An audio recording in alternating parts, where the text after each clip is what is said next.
और ध्यान दीजिए, भगवान अपनी प्रजा को उपदेश दे रहे हैं,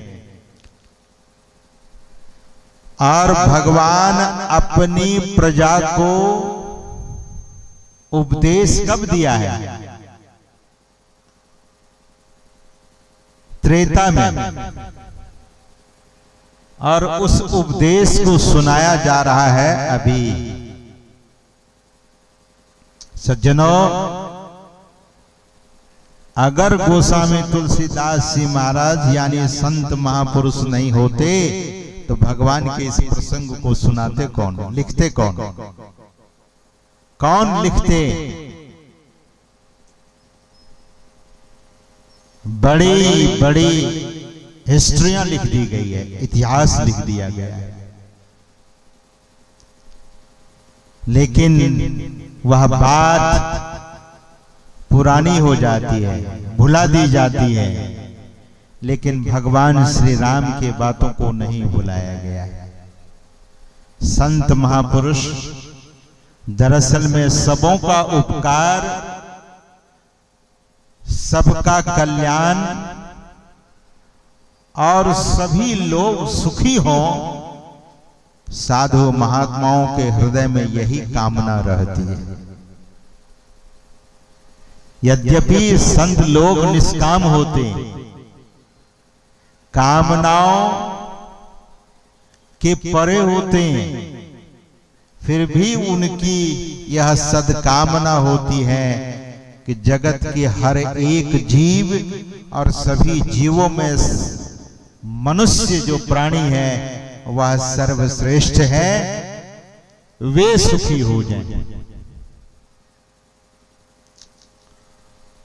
पूरी दुनिया के जो जनप्रतिनिधि लोग हैं, नेता हैं, बड़े बड़े अंतरराष्ट्रीय लेवल के नेता,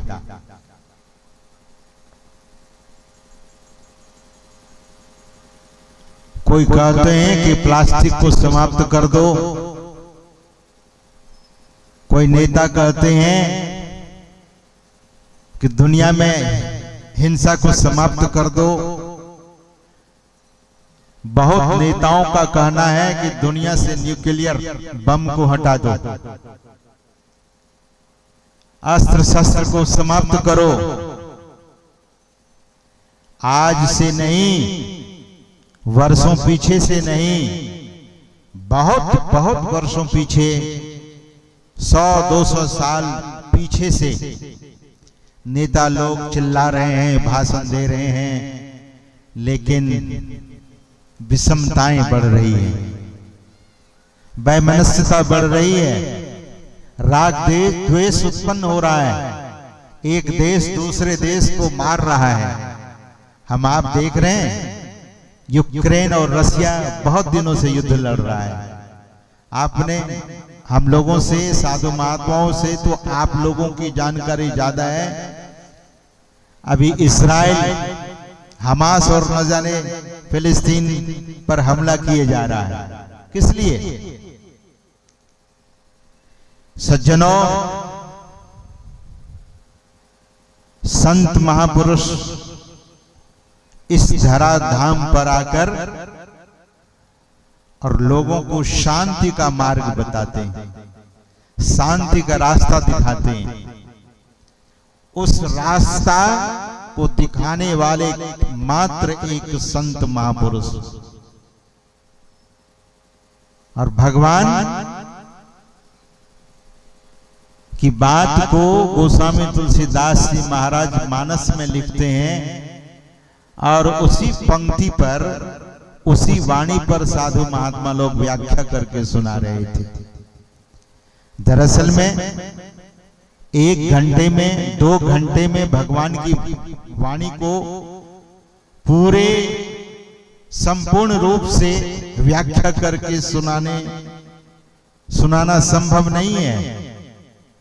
बहुत बात भगवान ने कही है, और संत जब बोलते हैं, भगवंत जब बोलते हैं, तो उनकी वाणी सूत्र परक होती है, सूत्रमय होती है, रहस्यमयी वाणी होती है। भगवान क्या कहते हैं? भगवान ने कहा कि बड़े भाग्य मानुष तन पावा। पहले शरीर की विशेषता को दिखाते हैं, शरीर का कितना महत्व है उसको दिखाते हैं, और बाद में इस शरीर को पाने के बाद जो लोग इसी विषय में मिट्टी पलित करते हैं, उसके लिए भगवान श्री राम ने कहा नरतन पाय विषय मन देही, अब पलट सुधाते सठ बिसलेही। ताहि कबहू भल कहई न कोई, गुंजा ग्रहई परस मणि खोई। उसे कोई कभी भला नहीं कहता है। सज्जनों, पुलिस किसके घर में आती है? किसे पकड़ने आती है? जो जुर्म करता है। पुलिस किसके हाथों में हथकड़ी लगाती है? जिसने कुछ अनर्थ किया। यहां तो लोग एन केन प्रकारेण बचने की कोशिश करता है, बहुत लोग बच भी जाते हैं। लेकिन हरिद्वार में एक महात्मा हुए गीतानंद जी महाराज, उन्होंने कहा, डंके की चोट से उन्होंने कहा कि करनी का भोग तुझे भोगना पड़ेगा। जो दुष्कर्म करोगे उसका दंड तुझे भोगना पड़ेगा। आएगी नोटिस जमानत न होगी, पल्ले में तेरे अमानत न होगी, होकर कैद तुम्हें चलना पड़ेगा, काया कुटी खाली करना पड़ेगा। यम की अदालत में जब तुम चढ़ोगे, पूछेंगे हाकिम, तब क्या कहोगे? करनी का भोग तुझे भोगना पड़ेगा, काया कुटी खाली करना पड़ेगा। संत महात्मा लोग सावधान करते हैं।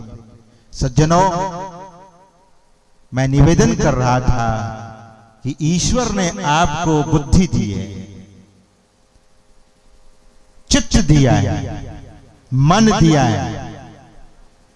बुद्धि का जो सदुपयोग करते हैं, who is utilizing his or her their intelligence, he is or she is the wise man or wise lady।